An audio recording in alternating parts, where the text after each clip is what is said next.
बिहार के सीमांचल इलाके में किस तरीके से प्रशासनिक अधिकारियों और जो पुलिस महकमे के अधिकारी हैं उनकी मिली भगत से किस तरीके से सारा गोरख धंधा चल रहा है, किस तरीके से देश विरोधी गतिविधियां चल रही है।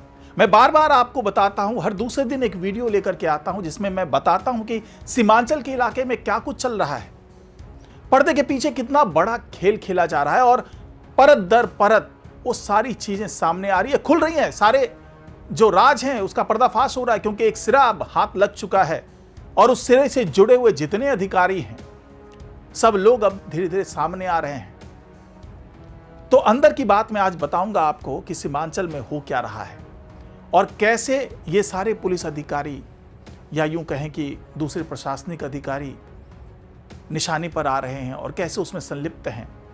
सब कुछ जानेंगे आज की इस रिपोर्ट में, तो इसे आखिर तक जरूर देखिएगा। नमस्कार, मैं हूं डॉक्टर सुरजीत सिंह और आप देख रहे हैं YBN बिहार झारखंड। अगर आपने अभी तक इसे सब्सक्राइब नहीं किया, सब्सक्राइब कर लीजिए और अगर आपको यह वीडियो अच्छा लगे लाइक कीजिए, शेयर कीजिए और कमेंट जरूर कीजिए। तो जी हाँ, बिहार का सीमांचल इलाका तब से ज्यादा चर्चा में आ चुका है जब से अमित शाह ने यहां पर डेरा डाला। अधिकारियों को निर्देश दिए, मीटिंग के दौरान मुख्य सचिव से लेकर DGP और जो दूसरे खुफिया एजेंसीज के अधिकारी हैं, जिलाधिकारी हैं, SSPs हैं, पुलिस के आला अधिकारी लोग हैं, IB के, SSB के सारे अधिकारी मौजूद थे। उन्हें निर्देश दिया गया क्योंकि जाहिर सी बात है कोई ना कोई सुराग तो मिला था अमित शाह को। गृह मंत्रालय तक खबरें पहुंची थी कि सीमांचल का जो पूरा इलाका है, जो तमाम जिले हैं, जो पश्चिम बंगाल से जुड़ा हुआ, जो बांग्लादेश के पास का इलाका है, जो नेपाल के पास का इलाका है, वहां पर किस तरीके से गोरख धंधा चल रहा है और गैरकानूनी गतिविधियां तक तो फिर भी ठीक थी बात कि चलिए आज न कल देर न सवेर उसको खत्म कर लिया जाएगा। लेकिन जिस तरीके से राष्ट्र विरोधी गतिविधियां हो रही थी उसने अमित शाह को सीमांचल में डेरा डालने पर मजबूर कर दिया, उन्हें निर्देश देने पर मजबूर कर दिया क्योंकि उनको ये सुराग मिल चुका था कि कुछ न कुछ तो पक रहा है। खास करके किशनगंज की बात करें, कटिहार की बात करें, अररिया की बात करें, पूर्णिया की बात करें, तो ये सारे इलाके जो हैं यहां पर इस तरह की चीजें सुलग रही थी। और जब इस पर IB जैसी खुफिया एजेंसी ने ध्यान दिया, जो दूसरे राज्य स्तर के जो इंटेलिजेंस हैं उसने जब कार्रवाई शुरू की, SSB के जवानों ने कार्रवाई शुरू की, स्थानीय पुलिस ने कार्रवाई शुरू की, तो पता चला कि भाई कितने बड़े स्तर पर खेल चल रहा था। सबसे पहले कार्रवाई होती है किशनगंज के SDPO पर, गौतम कुमार पर, और अकूत दौलत, अकूत संपत्ति का खुलासा होता है। अब यह संपत्ति आ कहां से रही थी? उसके सारे तार, सारा नेटवर्क जो है वो बंगाल से जुड़ता हुआ दिखता है। दिल्ली, नोएडा, बिहार के अलग अलग जगहों पर ढेर सारी संपत्ति का खुलासा होता है। उसी दौरान फिर पता चलता है कि वहां के जो थानाध्यक्ष अभिषेक रंजन है वो भी ऐसे ही गतिविधियों में लिप्त हैं। वहां भी जम करके जब तलाशी ली जाती है, छापे पड़ते हैं और सब कुछ में EOU की भूमिका बहुत अहम रही। उसने उस सिरे को पकड़ करके जब जांच शुरू की तो कई चीजें जो है वो खुलती चली गई। अब इसी कड़ी में और भी कई नाम जुड़ते चले जा रहे हैं। सुपौल के जो सब रजिस्ट्रार थे अमरिंदर कुमार, उन पर आरोप लगा, उनकी अकूत दौलत का पता चला, फिर उसके तार भी इन्हीं पुलिस अधिकारियों से जुड़ते हुए दिखे। अब 2 और पुलिस के अधिकारी निशाने पर आ चुके हैं। एक पुलिस अधिकारी जो है वो किशनगंज के ही है, पौवाखाली थाना के थानाध्यक्ष अंकित सिंह। उन पर आरोप लगा है कि उन्होंने जानबूझ करके अपने वरिष्ठ अधिकारियों के आदेशों की पालना नहीं की, उसका पालन नहीं किया और बड़े पैमाने पर, क्योंकि आदेश ऊपर से जारी हो रहा था कि भाई आप सख्ती बरतिए, आप माफिया को पकड़िए, अधिकारियों को पकड़िए, लेकिन जब वहां पर SP के आदेश पर कोई कार्रवाई नहीं होती, अपनी मनमर्जी करते नजर आते हैं, उससे संदेह होना शुरू हुआ कि क्या कुछ चल रहा है यहां पर, क्या जानबूझ करके अधिकारियों के आदेश की अवहेलना की जा रही है, क्योंकि अधिकारी चाह रहे हैं कि यहां पर जो भी माफिया हैं, जो भी अपराधी हैं, जो राष्ट्र विरोधी गतिविधियां चल रही है उस पर रोक लगाई जाए। लेकिन फौरी तौर पर जब यह बात पता चल गई कि अंकित सिंह जानबूझ करके, पोवाखाली के थानाध्यक्ष हैं, वो जानबूझ करके ऊपर से आए निर्देशों का पालन नहीं कर रहे और उसके कारण बहुत सी बड़ी गतिविधियां हो रही है। इसका खुलासा अभी तो किया नहीं है, लेकिन एसपी ने जैसे सीधे कार्रवाई की है उनके खिलाफ, निलंबन का आदेश जारी कर दिया है, उससे हड़कंप मचा हुआ है। और ये सोचने पर विवश हो रहे हैं पुलिस के आला अधिकारी गृह मंत्रालय तक कि किशनगंज में ऐसा हो क्या रहा है, क्यों एक के बाद एक पुलिस अधिकारी जो निशाने पर आ रहे हैं, क्यों सबकी मिलीभगत माफिया और अपराधियों के साथ नजर आ रही है। अब बात यहीं तक नहीं रुकी, निलंबन की कार्रवाई होती है। जो कटिहार के पूर्व एसडीपीओ रहे धर्मेंद्र कुमार, उन पर भी निलंबन की कार्रवाई हो गई है। वो फिलहाल जहानाबाद में पोस्टेड हैं और वहां पर डीएसपी के रैंक पे पोस्टेड वहां पर है, तो उनका भी निलंबन जारी कर दिया गृह मंत्रालय ने। उन पर आरोप जो लगा वो देखिए कितना संगीन आरोप है।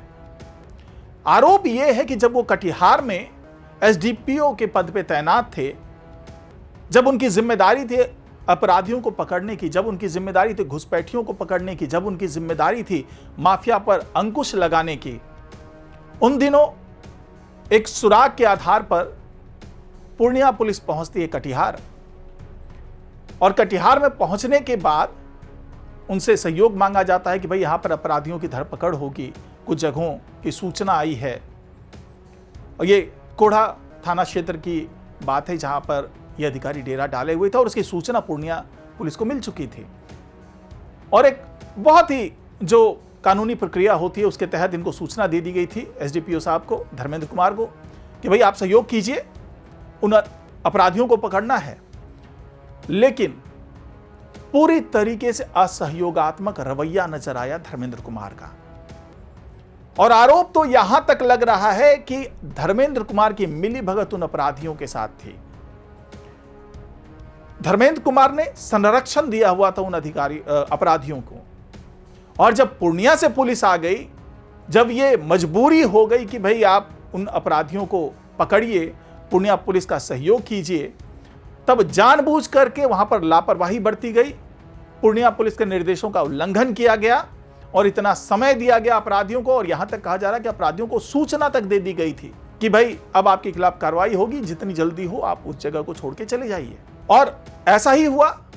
जब तक कोई कार्रवाई होती, लेट लतीफी पूरी तरीके से की गई और एक साजिशन, क्योंकि जो जांच हुई है उसमें साजिशन इस तरह की हरकत करने का आरोप लगा है। अपराधी भाग जाता है, या यूं कहें कि अपराधी को भगा दिया जाता है। अगर अपराधी पकड़ा जाता तो हो सकता था कि और भी कई बड़े कारनामों पर से पर्दा उठता, और हो सकता था कि धर्मेंद्र कुमार का नाम भी उन कारनामों में शामिल होता। जब इस पूरे मामले की सूचना आईजी तक पहुंचती है और रिपोर्ट तैयार की जाती है और ये रिपोर्ट भेजी जाती है गृह मंत्रालय में, और गृह मंत्रालय की तरफ से जवाब तलब किया जाता है धर्मेंद्र कुमार से, उनको कारण बताओ नोटिस जारी किया जाता है, और धर्मेंद्र कुमार का जो जवाब जाता है उसे साफ साफ ये तय हो जाता है कि पूरी गलती धर्मेंद्र कुमार की थी। और अब चूंकि गृह मंत्रालय खुद सम्राट चौधरी के हाथ में है, तो वहां से सीधा सीधा आदेश आता है निलंबन का, निलंबित कर दिया जाता है धर्मेंद्र कुमार को। अब देखिए, क्या कटिहार, क्या किशनगंज, क्या ररिया, क्या पूर्णिया, जो सीमांचल के इलाके हैं, ये सारे इलाके जहां पर कि अमित शाह ने आकर के कहा था कि भाई इन जगहों पर विशेष सतर्कता बरतने की जरूरत है, सीमा से जुड़ा हुआ इलाका है, सीमा से सटा हुआ इलाका है, तो यहां पर कभी भी कोई भी बड़ी घटना हो सकती है। यही वजह है कि किशनगंज में अब सीआईएसएफ का जो रीजनल ट्रेनिंग सेंटर है वो भी खुल रहा है, आर्मी कैंप भी यहां पर बनाया जा रहा है। हालांकि उसका विरोध भी हो रहा है किशनगंज में, लेकिन उसकी जरूरत क्यों पड़ रही है वो इन सारे वाकयों से समझ में आ रहा है, क्योंकि स्थानीय पुलिस को जिस तत्परता के साथ, जिस सतर्कता के साथ काम करना चाहिए था, उसके कुछ भ्रष्ट अधिकारियों ने उस सतर्कता को खत्म कर दिया है। और सवाल उठने लगे स्थानीय पुलिस पर, चाहे वो पुलिस किशनगंज की हो, ररिया की हो, कटिहार की हो, पूर्णिया की हो। अब ये दायरा बढ़ते बढ़ते सुपौल, सीतामढ़ी, मधुबनी, ये सारे इलाके अब इसमें शामिल होते चले जा रहे हैं। और यहाँ के अधिकारियों पर जब छापे पड़ रहे हैं, जब ईओयू तमाम परतों को खोल रहा है, तो पता चल रहा है कि इन लोगों ने अकूत दौलत जमा किया हुआ है, न केवल बिहार में बल्कि दिल्ली एनसीआर में, बंगाल में, सिलीगुड़ी में, मालदा में, जलपाईगुड़ी में, सब जगह अकूत दौलत इन लोगों ने जुटाया हुआ था। तो अब सवाल यह भी उठा कि आखिरकार बंगाल ही इनके पसंद क्यों बन रहा है? तो उसका जवाब यह था कि चूंकि बंगाल से ही घुसपैठ हो रहा है, बांग्लादेश के लोग बंगाल के माध्यम से पहुंच रहे हैं, तो जो भी पैसा यहां पर आ रहा है इनके पास, तो बहुत से पैसे तो वहीं बंगाल में ही इन्वेस्ट कर दिया जाता है। सीधे सीधे इनके नाम पर जमीनें खरीद ली जाती है, फ्लैट खरीद लिए जाते हैं, संपत्ति अर्जित कर ली जाती है। तो कुल मिलाकर के अब जिस तरीके से कार्रवाई हो रही है, मैं बार बार यही कह रहा हूं, पहले भी कहा था मैंने कि आने वाले दिनों में और भी बड़े खुलासे होंगे और भी कई अधिकारी इस जांच के जद में आएंगे। तो अब देखते रहिए कि क्या क्या होता है। आने वाले दिनों में और भी कई बड़े खुलासे होंगे और धीरे धीरे जो है वो केंद्र का हस्तक्षेप यहां पर बढ़ता जाएगा। पिछले दिनों अमित शाह ने आकर के यहां पर जो तमाम निर्देश दिए थे उसका पालन भी किया जा रहा है और जल्दी ही अमित शाह की बैठक होगी, यहाँ की स्थिति के बारे में आकलन किया जाएगा और मुख्य सचिव और डीजीपी की जो लगातार यहाँ पर कार्रवाई चल रही है, यहाँ पर दौरा चल रहा है, उससे बहुत सी चीज़ें अब निकल के आने वाली है। तो फिलहाल अंदर की बात में इतना ही। नमस्कार।